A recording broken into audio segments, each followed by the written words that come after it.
जय जगन्नाथ सांग माने आमे जेतेबेले श्रीमंदिर आनंद बजार अभड़ा खाई फेरी थाउ आम पादे अभड़ा लगी थाए ताहा द्वारा आमको पातक दोष लगी थाए। एही पातक दोष रक्षा पाइबा किछि नियम रही थाए।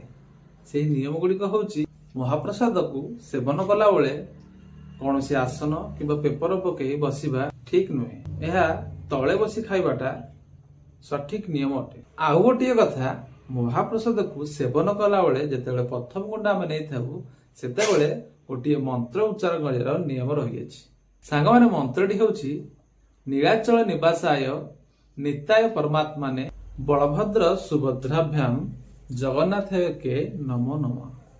सांग माने एही मंत्रटी को उच्चारण करी आमे महाप्रसाद को सेवन कले आमको पुण्य लाभ होता है। तृतीय नियमटी होउची आमे महाप्रसाद खाउथिया अवस्था आम पत्रटी जेमिति थिबो आमे पत्र को न भांगिकी सेमिति फोपाड़ी देवा कथा बा गोटे अलग स्थान रे थोई देवा कथा। चतुर्थ नियमटी होउची महाप्रसाद को सेवन कर सारिया परे समुद्र निकट को जिबे जेतेबेले देखिबे समुद्र निजे आसिक आपणकर पाद धोउची सेतेबेले आपण भाबिबे जे से पातक दोषरु आपण मुक्ति लाभ करिसंती।